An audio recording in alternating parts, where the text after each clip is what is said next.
કઈ ઘરે હેલ્ધી, નવું અને રેસ્ટોરન્ટ જેવું જો તમને ખાવાનું મન થાય તો આજે આપણે એકદમ હેલ્ધી એવા નૂડલ્સ, તો થાઈલેન્ડનું ફેમસ સ્ટ્રીટ ફૂડ પડ થાઈ. ખાટું, મીઠું, મસાલેદાર અને એમાં શીંગ વાપરીને બનાવવામાં આવે તો નટ્ટી એવો એનો ટેસ્ટ, બહુ ચટપટા ટેસ્ટી એવા લાગે. જો તમે અત્યાર સુધી ક્યારેય થાઈલેન્ડનું આ ફેમસ નૂડલ્સ પડ થાઈ ન ખાધા હોય તો એકવાર ટ્રાય કરજો. હેલ્ધી પણ છે અને ખૂબ જ ટેસ્ટી એવા છે. હેલો ફ્રેન્ડ્સ, તમારું સ્વાગત છે મારા કિચનમાં.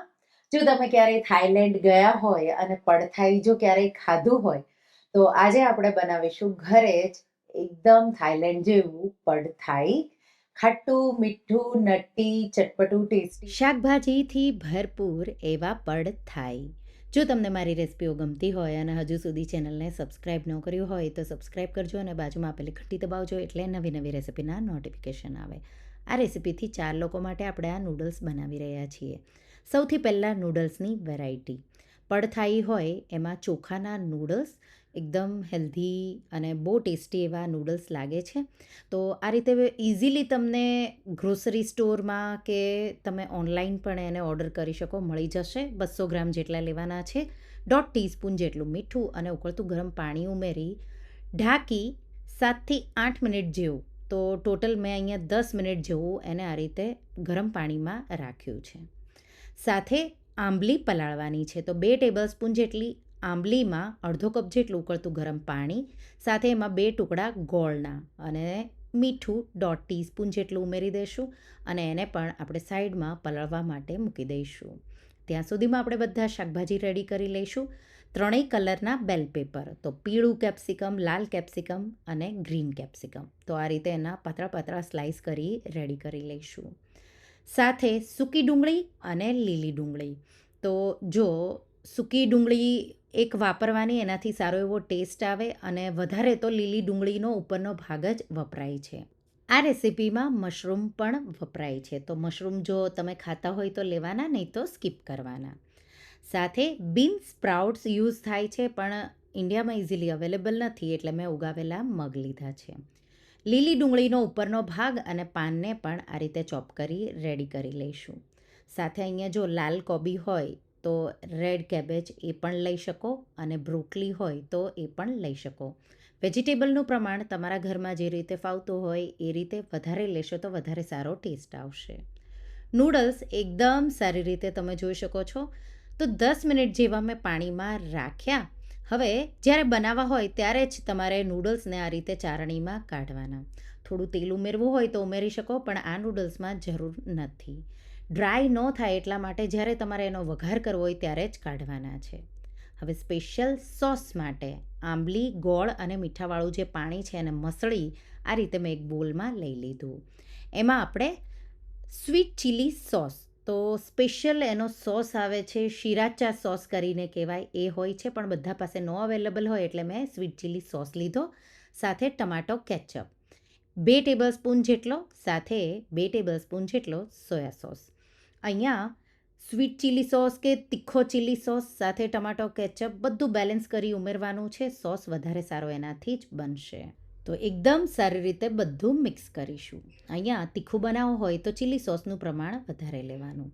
સોસ તૈયાર છે. હવે આપણે આ રીતે ખારી શીંગ લેશું અને એને અધકચરી આ રીતે વાટી લેશું. તો આ આપણે લાસ્ટમાં ઉમેરવાની છે, અધકચરી એવી, અને જેટલી તમને જોવે એટલી વધારે ઓછા પ્રમાણમાં લઈ શકો. તો અડધો કપથી પણ થોડી ઉપર મેં લીધી છે.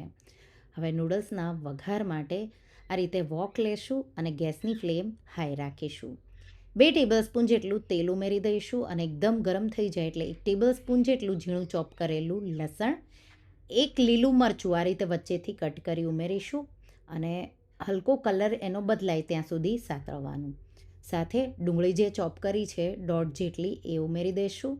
લીલી ડુંગળીનો ઉપરનો ભાગ પણ ઉમેરી અને એકદમ સારી રીતે કલર બદલાય ત્યાં સુધી એને સાતળી લઈશું. આ રીતે એકદમ સારી રીતે મેં એને સાતળી લીધું. ડુંગળીનો કલર બદલાઈ ગયો. હવે આપણે એમાં વેજીટેબલ્સ, તો કેપ્સિકમ 3 કલરના ઉમેરી દઈશું. સાથે આપણે એમાં બ્રોકલી તો અહીંયા બ્રોકલી છે એને મેં ગરમ પાણીમાં થોડીવાર માટે રાખી, એટલે ઓલરેડી બફાયેલી છે એટલે મેં એને ઉમેરી દીધી. બ્રોકલીને એકદમ ઝીણી ઝીણી ને 1/3 કપ જેટલી મેં ઉમેરી છે.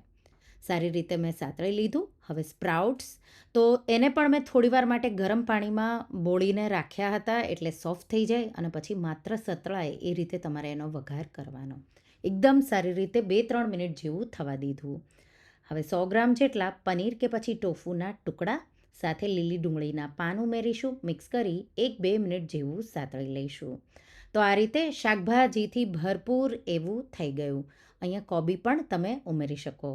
હવે નૂડલ્સ આપણે જે રેડી કર્યા હતા એ ઉમેર્યા અને જે સોસ છે એ પણ આપણે ઉમેરી દઈશું. બધો ફ્લેવર આ સોસમાં જ હોય છે. સાથે 1 ટીસ્પૂન જેટલો મરી પાવડર, તીખાશ વધારે જોવે તો વધારે પણ ઉમેરી શકો. અને આ રીતે તમે ચીપિયાના મદદથી એને એકદમ એકસરખું મિક્સ કરી દેવાનું. ચીપિયાથી કે 2 ફોકથી પણ એકદમ એકસરખું તમે મિક્સ કરી શકો. મીઠું થોડું બેલેન્સ કરી દઈશું. 2 મિનિટ જેવું આપણે એને સતળાવા દઈશું. તો એકદમ સારી રીતે મેં હાઈ ફ્લેમ પર 2 મિનિટ જેવું એને કૂક કર્યું. 2 મિનિટ પછી સર્વ કરવાનું હોય એટલે ગેસની આંચ બંધ કરી અને ફ્રેશ લીંબુનો રસ તમારે આ રીતે નીચોવી દેવાનો છે. તમે ડાયરેક્ટ પ્લેટમાં પણ લીંબુનો રસનો સ્લાઇસ કરી અને આપી શકો. તો જ્યારે સર્વ કરવાના હોય તો એ ટાઈમે પણ તમે સ્ક્વીઝ કરી શકો. શીંગદાણા ઉમેરી દઈશું અને એકદમ સારી રીતે મિક્સ કરી દઈશું. અને તમે જોઈ શકો છો પરફેક્ટ એવા પડથાઈ તૈયાર છે. બહુ ટેસ્ટી એવા બને છે. બહુ સિમ્પલ એવી રેસિપી છે. ટોફુ વધારે થાઈલેન્ડમાં વપરાતો હોય વેજીટેરિયનમાં, અને બીન સ્પ્રાઉટ્સ તો 2 પ્રોટીન સોર્સ છે, એટલે આ નૂડલ્સને એના લીધે થઈને હેલ્ધી નૂડલ્સ. સાથે આપણે મેંદો પણ નથી, ચોખાના નૂડલ્સ છે, એટલે આ એકદમ હેલ્ધી એવા નૂડલ્સ છે. ગરમ ગરમ નૂડલ્સને સર્વ કરીશું. ઉપર લીલી ડુંગળીના પાન અને કચરા વાટેલી ખારી શીંગ ઉપરથી તમે એને ગાર્નિશ કરી શકો. ખારી શીંગની જગ્યા પર તમે શેકેલી શીંગને પણ આ રીતે ઉપરથી ઉમેરી દેવાની. ગરમા ગરમ નૂડલ્સને સર્વ કરો. એટલા ટેસ્ટી છે અને સાથે હેલ્ધી પણ છે. તો શાકભાજીથી ભરપૂર, સાથે પ્રોટીનનું પણ પ્રમાણ આવે. તો ફાઈબર, પ્રોટીન અને ગ્લુટન ફ્રી પણ આ નૂડલ્સ તમે કહી શકો. એકવાર તમે આ રીતે પડથાઈની રેસિપી ટ્રાય કરજો. એટલા ટેસ્ટી બનશે કે તમને વારંવાર ખાવાનું મન થશે. તો રેસ્ટોરન્ટમાં તો પડથાઈ તમે ખાધા હશે. શું તમે ઘરે ક્યારેય ટ્રાય કર્યા છે? મને કમેન્ટમાં જરૂરથી કહેજો. તો તમને આ થાઈલેન્ડની ફેમસ પડથાઈ નૂડલ્સની રેસિપી કેવી લાગી મને કમેન્ટમાં જરૂરથી જણાવજો. અને હા, જો રેસિપી ગમી હોય તો વિડીયોને લાઈક કરજો, શેર કરજો અને મારા ચેનલને સબસ્ક્રાઈબ કરજો. Thank you for watching.